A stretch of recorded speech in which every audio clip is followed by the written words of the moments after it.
The Future Sport Podcast is brought to you by 3Advance, developers of sports tech apps that are AI-powered and UX-focused. So if you're looking to create some apps for your startup or your sports biz calls for some artificial or business intelligence, you should check out 3Advance. They're incredible. Go to 3advance.com. That's the number 3advance.com. Empire.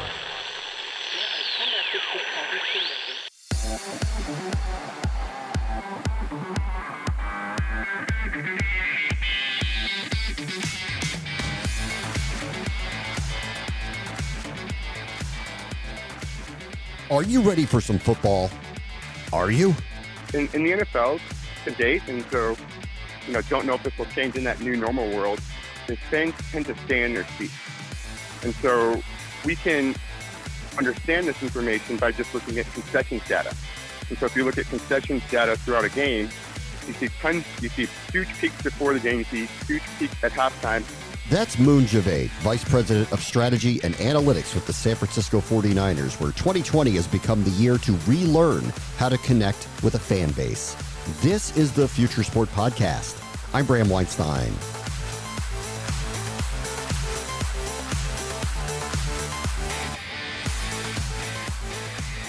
Some venues will have fans, some won't. Whether the NFL will run into Major League Baseball like Corona speed bumps with their personnel, we don't know. And frankly, how the viewing public consumes the country's most popular sport as the pandemic continues into the fall. All of these issues are top-line heady problems sitting on top of a mountain of minutia that has turned marketing sports, brands, and teams into a confusing mess. But the ones who do some deep reflection, they'll come out of 2020 just fine.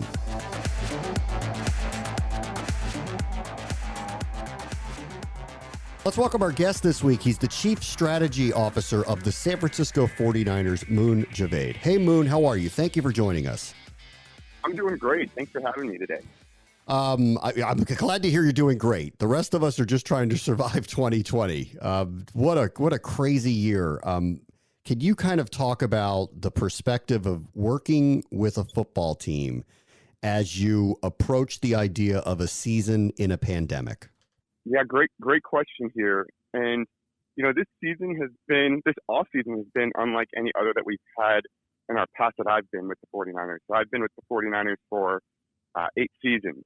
And this off season has been very unique. I think that the biggest thing that really just happened is all of the different scenario plans. And so even to this day, we still have not announced if we will have fans or how many fans will be in the building. And as you can imagine, our plans for how the stadium would operate are very different if we have a full stadium, a half stadium, or no stadium. And each one of those plans also has different financial impacts as well.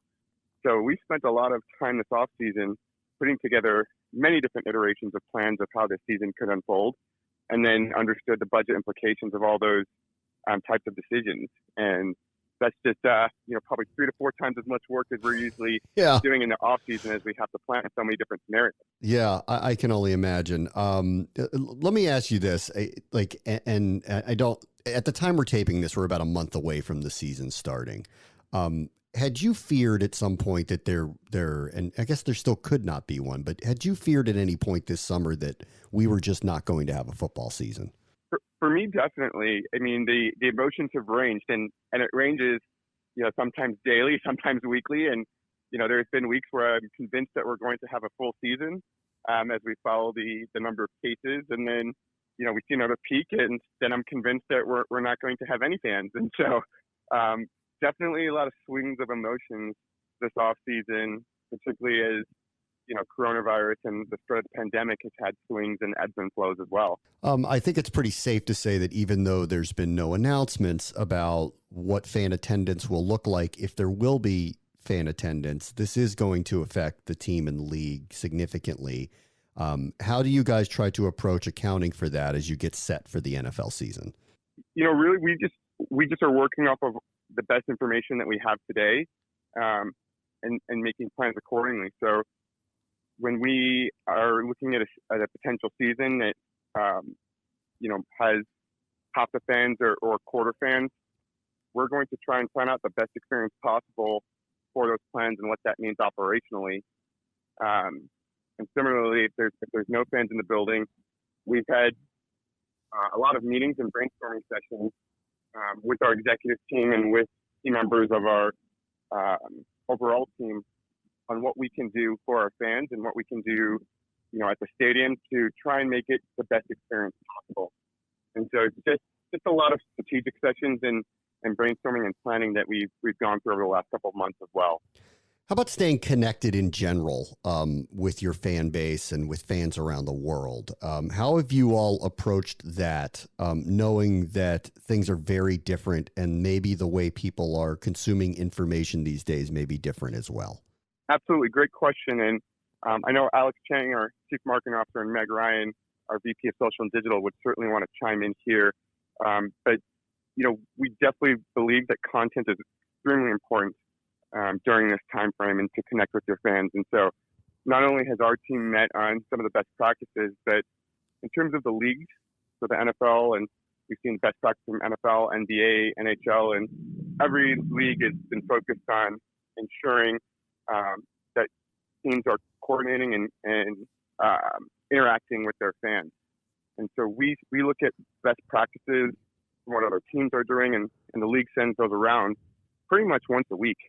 So we'll get some pretty good thought starters or ideas, and then we'll be able to implement our own strategy based off of our brainstorming sessions and what we're seeing around the league. What are fans telling you when they say they want to hear from you? What do they want to hear? Like, how do they want to be communicated with at this point? Yeah, great question. And I think, that answer differs. If you ask me in March, if you ask me in April, May, June, or July, and, even August.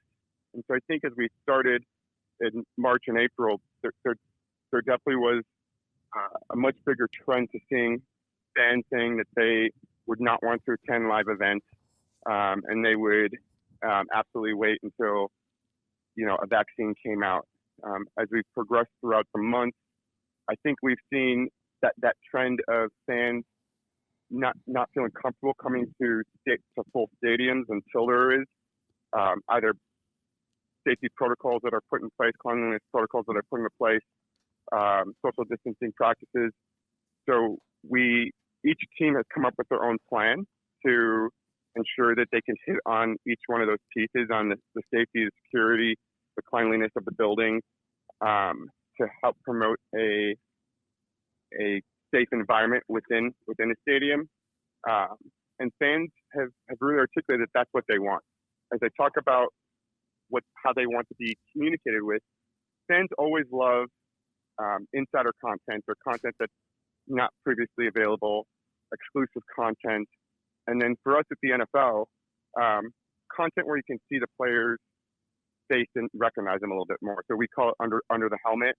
And so typically fans just see their favorite football players with their helmet on, and so that they're not as recognizable as athletes across other sports. And so NFL fans, and in particular our fans, really do enjoy seeing some of those moments from our players where they're in their normal environment, interacting with fans from their houses. The NFL draft that we saw that happened in May, really was a good look into that, where you got to see inside Roger Goodell's home, and that was the first sort of peek that anyone's ever gotten at Goodell's home. Yeah, and it's really a different experience than anything we've seen before, and I think fans responded very favorably to it.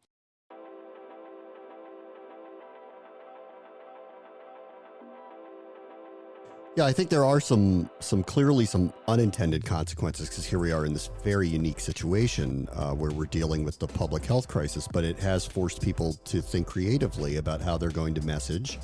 Has anything, and maybe we're in the middle of this and it may be too soon to ask this, it'd probably be better to ask in January, February when you get ready for whatever the next season is going to be, which hopefully will be normal again. But have there been some lessons learned strategically through all of this that you think may end up carrying over when the world gets back to normal again? Oh, absolutely, 100%. I think you're seeing this not just in sports, but in every industry. I'm fascinated when I turn on the TV at night and I see all the commercials of, every single business talking about how they've evolved, and now they have set up their business so that it can operate in today's world. And I mean, today as of today, where there's a pandemic around us. And, sports is no different. We all will have to evolve in every industry, including sports. And we'll certainly see some pieces. I mean, from a concessions perspective, an area where I lead with our VP of operations, Jim Mercurio, is one where we certainly will see some change. So looking at more prepackaged items that could be available, or flows of customers that will involve less interaction with people. We're introducing self-service kiosks this year, and now we're looking at antimicrobial surfaces that can be touched upon it, or how to clean those surfaces in a fashion that we might not have protocols that might not have been in place last year or the year before, but certainly will be in place in future years. And streamlining services, it sounds like as well. Obviously, health and safety here is paramount if people are going to be in the building, but it sounds like streamlining services as well, that you are working towards making the game day experience better in a lot of ways, health crisis or no health crisis. Absolutely. We're always trying to maximize our fans' experience. We do surveys, focus groups. We have happy or not terminals within our building, and our executive huddle, which is our real-time data warehouse. And we leverage all this feedback to make changes in our building, to the tune of, we've made hundreds of changes in the first 8 years of our building, just based off of what our fans say. As we look at it this year, the differences are coming much more from the safety, security, cleanliness aspect, and how to keep our fans socially distant, and thinking about what the new normal might look like. And so as we talk about 2020 and what that season might look like, we're also thinking about the next season in 2021, because 2021 probably doesn't look like 2019. 2021 probably doesn't look like 2020, but it's some sort of new world balance. We're taking some elements of 2020 and progressing from where we were from 2019, from a socially distant cleanliness environment. And so I think for us, we'll have to look at what's happening this year and still come up and see what's working and what's not working. And then, you take the best of what's working and you expand on it. I mean, I think it's safe to say I'm okay with it not going back to 2019, but we do not want 2020 again. So hopefully 2021 is something better than that when we get around to the next season. You had mentioned that you've been listening to your fans. You've made a lot of changes through the 8 years of Levi Stadium. Could you be specific? What are some of the things that they've told you? What does the modern fan want?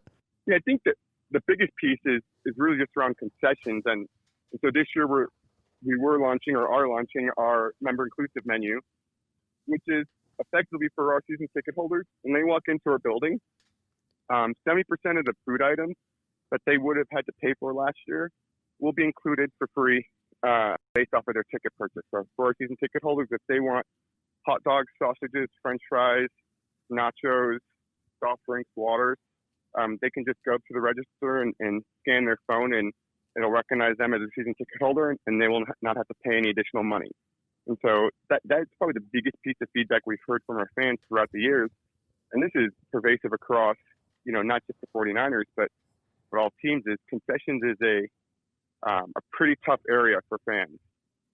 In terms of fan satisfaction, concessions tends to be the lowest amongst all the key areas of a game day experience. And as a fan, you can imagine it, because, hey, no one wants to pay $5 for a hot dog or $10 for a beer. I go to the movies and I always grumble about paying my $7 for a popcorn and $6 for a soda. But working on the business side, I understand why that happens, just with the nature of, there's a concessionaire, there's a team, and it's actually really costly to service a building. So that's what causes the prices to be a little bit higher. But for us, we heard that feedback from our fans, and we decided to implement the member inclusive menu. Another really big one that we did put in place was we added our Ring of Honor up on top of our suite tower, and we added more of our iconic imagery from our 49ers throughout our stadium. And so when we opened our stadium, our desire was to keep it very clean. And so, opened in 2014, and it was, very clean, beautiful building. And, the first things we heard from our friends is it was a little too clean, and they wanted more of that imagery. And so we invested seven figures to get more of that imagery up around our building. So those are probably two of the bigger ones that we've implemented. But then there's also hundreds of really small ones, like, hey, watering down dirt parking lots so that the dirt doesn't kick out when people are driving through it. And, small pieces of feedback like that as well. We've talked to a number of your colleagues across sports, and what we're hearing from a lot of different people, specifically in baseball and maybe in the NBA as well, is the fans are looking for a different experience on game day, that it's not traditional that they want to sit in the same seat the whole game or 2 weeks in a row, that they want to move around, that they want to have other experiences, that they're taking this in differently than, say, me, middle-aged man, used to take in a football game. Are you seeing that in football, that the fans are looking for something that is beyond just the game that's in front of them? That's a great question. And, wearing my Elevate Sports Ventures hat, so in addition to working for the 49ers, I also work for Elevate Sports Ventures, which is our sports consulting agency, and we do get to work with a number of other clients across sports. And I think that what you're talking about is definitely more present in MLB. Yeah. And to a certain extent, the NBA. In the NFL to date, and so, don't know if this will change in that new normal world, is fans tend to stay in their seats. And so we can understand this information by just looking at concessions data. And so if you look at concessions data throughout a game, you see huge peaks before the game, you see huge peak at halftime, you see small peaks in the middle of quarters, but you see rarely any action during the course of a quarter. Very minimal, which means the fans are staying in their seats and not transacting and not walking around the building. So I think in football it's a little different, just with the way the game flows. But I think that's definitely what you're articulating is definitely more present in baseball and basketball to some extent. So you don't see it, you're not anticipating that there is an alteration in what the modern fan wants at an NFL stadium at this point. Correct. Yeah, I don't think it will be different, but hey, we're going to see in the next couple months. We are. Moon, I'm as an enormous football fan, man, do I hope these guys are playing. And secondarily, we get through a whole season. And thank you so much for taking us through some of the thinking from the San Francisco 49ers. Absolutely. Happy to chat. On the next Future Sport podcast, investment in sports and its content. It has a clear path. One of the reasons I got into esports and traditional sports is because I saw kind of the way consumption was occurring in the gaming world. And I thought, wow, this is where we're going to see the NBA. This is where we're going to see the NFL.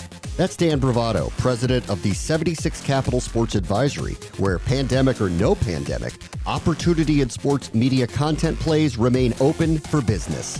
That'll do it for this episode. As always, the future is now. This is the Future Sport Podcast. I'm Bram Weinstein. The Future Sport Podcast is brought to you by 3 Advanced, developers of sports tech apps that are AI-powered and UX-focused. So if you're looking to create some apps for your startup or your sports biz calls for some artificial or business intelligence, you should check out 3 Advanced. They're incredible. Go to 3advance.com. That's the number 3advance.com.